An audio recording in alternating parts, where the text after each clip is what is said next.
Hello student, today we will discuss about class 11 chapter first some basic concept of chemistry, and this chapter we will discuss about the topic law of chemical combination.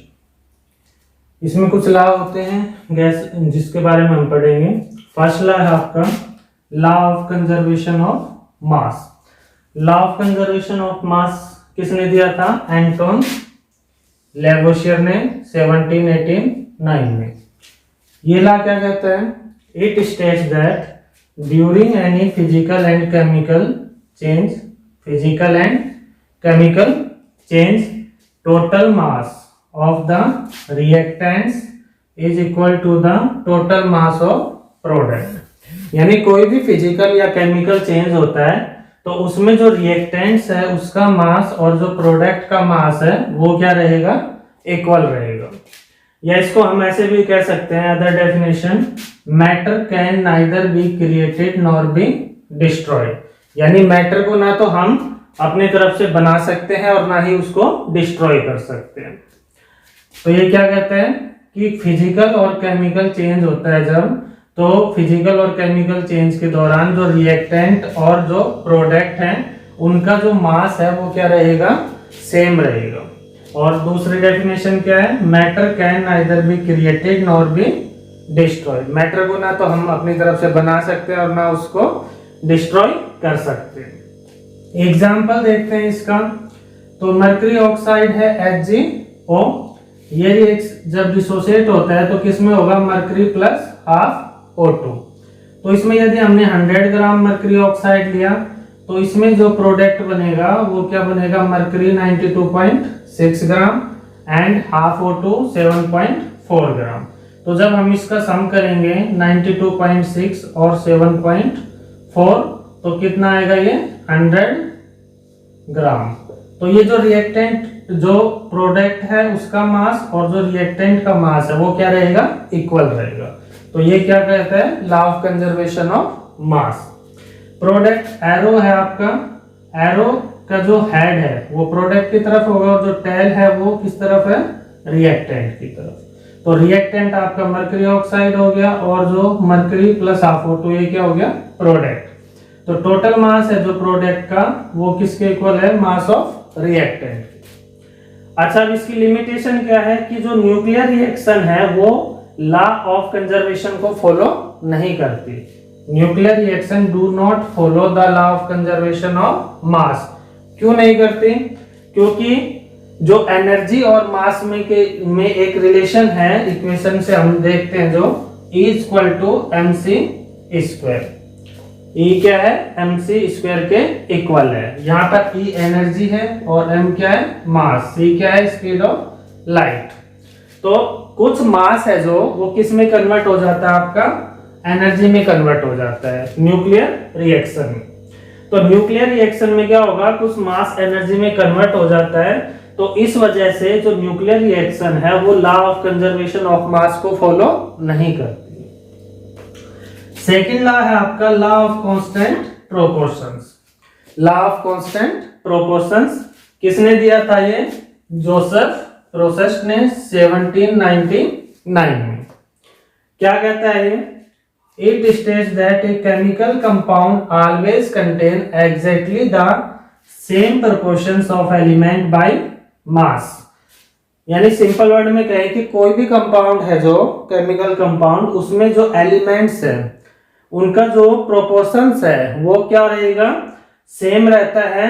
किसी भी element का proportions by mass किस compound में क्या रहता है? हमेशा equal रहता है. कंपाउंड आपका नेचुरल हो, सिंथेटिक हो, कहीं से भी लिया है, उसमें जो एलिमेंट्स का प्रोपोर्शन बाय मास है वो क्या रहेगा? फिक्स रहेगा. अब इसको सिंपली हम एग्जांपल से समझते हैं. जैसे क्यूप्रिक कार्बोनेट है, क्यूप्रिक कार्बोनेट CuCO3. तो इसमें हमने दो सैंपल लिए, एक नेचुरल सैंपल और एक सिंथेटिक सैंपल. नेचुरल सैंपल में जो कॉपर की परसेंटेज है वो कितनी है आपकी? 51.35%. और जो आर्टिफिशियल यानी सिंथेटिक सैंपल है उसमें भी कॉपर की परसेंटेज क्या है? 51.35%. इसी तरह कार्बन की परसेंटेज नेचुरल में 9.74 है और सिंथेटिक में भी 9.74 है. ऑक्सीजन इसमें 38.91 है, इसमें भी 38.91 है। तो ये कह रहा है कि कोई भी कंपाउंड ले लो आप न, वो किसी भी कंपाउंड में जो एलिमेंट का प्रोपोर्शन है बाय मास वो क्या रहता है, सेम रहता है, वो चाहे नेचुरल हो चाहे सिंथेटिक हो। तो proportion bye element by mass क्या है, सेम है। तो ये कहता है लॉ ऑफ कांस्टेंट प्रोपोर्शंस या डेफिनेट प्रोपोर्शन। निश्चित होता है किसका, एलिमेंट बाय मास किसी भी कंपाउंड में, वो कहलाता है लॉ ऑफ कांस्टेंट प्रोपोर्शंस। अब इसकी लिमिटेशन क्या है, लॉ ऑफ कांस्टेंट प्रोपोर्शंस है जो, इसकी लिमिटेशन देखते हैं। तो it is not applicable if an element exist in isotopic form. मान लो कोई एलिमेंट है वो आइसोटोपिक फॉर्म में प्रेजेंट है, तो वो लॉ ऑफ कांस्टेंट प्रोपोर्शन को फॉलो नहीं करेगा। कैसे नहीं करेगा, उससे पहले हम देखते हैं आइसोटोप क्या होते हैं। आइसोटोपिक फॉर्म आया है तो आइसोटोप क्या होते हैं। आइसोटोप क्या होते हैं, आइसोटोप होते हैं सेम एटम्स एलिमेंट के जिनका एटॉमिक नंबर क्या है, सेम रहता है, लेकिन मास नंबर क्या रहता है, डिफरेंट।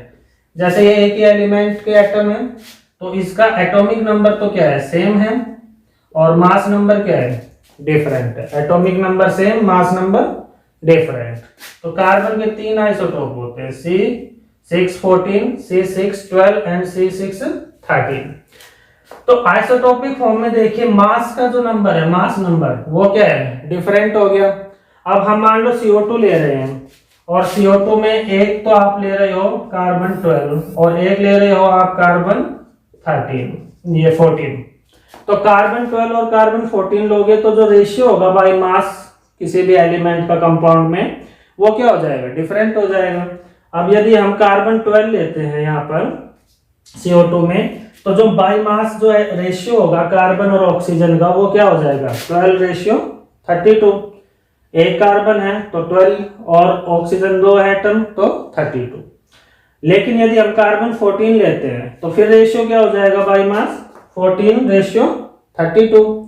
अब 14:32 है तो यहाँ पर रेशियो क्या हो गया, डिफरेंट हो गया बाय मास। लेकिन लॉ ऑफ कांस्टेंट प्रोपोर्शन क्या कहता था कि जो कंपाउंड है उसमें एलिमेंट का जो रेशियो है बाय मास वो क्या रहना चाहिए, फिक्स रहना चाहिए। लेकिन आइसोटोप के केस में क्या है, डिफरेंट आ गया। तो इसलिए कोई भी एलिमेंट जो आइसोटोपिक फॉर्म में एग्जिस्ट करता है वो क्या फॉलो नहीं करेगा, लॉ ऑफ कांस्टेंट प्रोपोर्शंस को फॉलो नहीं करेगा। दूसरी जो इसकी लिमिटेशन है आपकी वो है एलिमेंट है जो वो सेम हो सकते हैं, सेम रेशियो में कंबाइन भी कर सकते हैं, लेकिन जरूरी नहीं है वो सेम कंपाउंड ही बनाए। The elements may combine in the same ratio, but the compound form may be different. यानी कंपाउंड्स है जो वो डिफरेंट बन सकते हैं, लेकिन एलिमेंट है जो रेशियो बाय मास वो क्या रह सकता है, सेम रह सकता है। इसको एग्जांपल से देखते हैं। C2H5OH क्या है, ये इथेनॉल है। इसका मॉलिक्यूलर फार्मूला देखें तो क्या बनता है, C2H6O। और ये आपका है ईथर। ईथर है, कौन सा ईथर है, मिथॉक्सी मीथेन। इसका फार्मूला देखें तो ये भी क्या बनता है, C2H6O। अब प्रोपोर्शन बाय जो एलिमेंट का जो प्रोपोर्शन बाय मास है वो तो सेम है दोनों में। यहाँ भी 2 कार्बन है, यहाँ भी 2 कार्बन है, यहाँ 6 हाइड्रोजन है, यहाँ 6 हाइड्रोजन, 1 ऑक्सीजन 1 ऑक्सीजन। तो प्रोपोर्शन बाय मास एलिमेंट तो सेम है, लेकिन दोनों कंपाउंड क्या है, डिफरेंट है। तो इस केस में ये भी क्या फॉलो नहीं करेंगे, लॉ ऑफ कांस्टेंट प्रोपोर्शन को फॉलो नहीं करेंगे। अच्छा, जिनका मॉलिक्यूलर फार्मूला सेम रहता है लेकिन प्रॉपर्टीज हैं जो वो डिफरेंट रहेंगी, क्योंकि कंपाउंड डिफरेंट हो गए हैं, ये अल्कोहल है और एक ईथर है, तो प्रॉपर्टी भी क्या होगी, अलग होगी। तो ऐसे कंपाउंड जिनका मॉलिक्यूलर फार्मूला तो सेम है लेकिन प्रॉपर्टीज हैं जो वो डिफरेंट होती हैं, उनको हम क्या कहते हैं, आइसोमर्स कहते हैं। क्या कहेंगे, आइसोमर्स। तो आइसोमर्स के केस में और आइसोटोप्स के केस में लॉ ऑफ कांस्टेंट प्रोपोर्शंस है जो वो फॉलो नहीं करते हैं। तो ये 2 लॉ पढ़े हमने आज। Law of conservation of mass Antoine Lavoisier ने 1789 में दिया। इसने क्या कहा कि जो फिजिकल और केमिकल चेंज होता है उसके दौरान जो मास है रिएक्टेंट का और मास ऑफ प्रोडक्ट है वो क्या रहता है, सेम रहता है, उसमें कोई भी चेंज नहीं होगा। एग्जांपल देखा मरकरी ऑक्साइड, ये डिसोसिएट होता है मरकरी प्लस हाफ O2 में। तो यहाँ पर यदि हम 100 ग्राम लेते हैं तो इसका जो सम करेंगे ये भी क्या आना चाहिए, 100 ग्राम होना चाहिए। इसका लिमिटेशन है, जो न्यूक्लियर रिएक्शन है वो लॉ ऑफ कंजर्वेशन ऑफ मास को फॉलो नहीं करती, क्योंकि जो कुछ मास होता है जो न्यूक्लियर रिएक्शन में वो किस में कन्वर्ट हो जाता है, आपका एनर्जी में कन्वर्ट हो जाता है। दूसरा लॉ था आपका लॉ ऑफ कांस्टेंट प्रोपोर्शंस या डेफिनेट प्रोपोर्शंस, जोसेफ प्रोस्ट ने दिया था 1799 में। ये क्या कहता है कि कोई कंपाउंड होता है, केमिकल कंपाउंड कोई, उसमें जो एलिमेंट है वो प्रोपोर्शन बाय मास क्या रहता है, सेम रहता है। एग्जाम्पल देखा हमने क्यूप्रिक कार्बोनेट लिया, तो इसमें कॉपर, कार्बन और ऑक्सीजन की जो परसेंटेज है वो नेचुरल सैंपल हो या सिंथेटिक सैंपल है, उसकी जो परसेंटेज है एलिमेंट की वो क्या रहेगी, फिक्स रहेगी। लेकिन इसमें फिर आपकी लिमिटेशन देखते हैं जब हम, तो यदि एलिमेंट आइसोटोपिक फॉर्म में एग्जिस्ट करता है तो उसमें जो कंपाउंड बनेंगे तो उनमें जो रेशियो बाय मास रहेगा एलिमेंट का वो क्या हो सकता है, डिफरेंट हो सकता है। एग्जांपल हमने देखा CO2 में कार्बन और ऑक्सीजन, यदि हम कार्बन 12 लेते हैं तो क्या रेशियो आता है बाय मास, 12:32।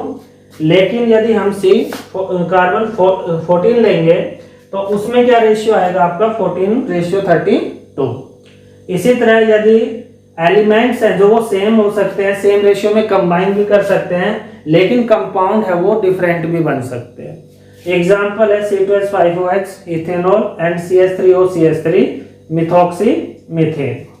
तो ये दोनों कंपाउंड का मॉलिक्यूलर फार्मूला सेम है, तो इसका मतलब परसेंटेज जो आपका मास बाय ये जो सेम प्रोपोर्शंस है किसका, एलिमेंट बाय मास, वो क्या रहेगा, सेम रहेगा, लेकिन जो प्रॉपर्टीज है वो क्या रहेगी, डिफरेंट रहेगी। तो आइसोटोप और आइसोमर के केस में ये दोनों क्या नहीं करेंगे, लॉ ऑफ कांस्टेंट प्रोपोर्शंस को फॉलो नहीं करेंगे। Thank you.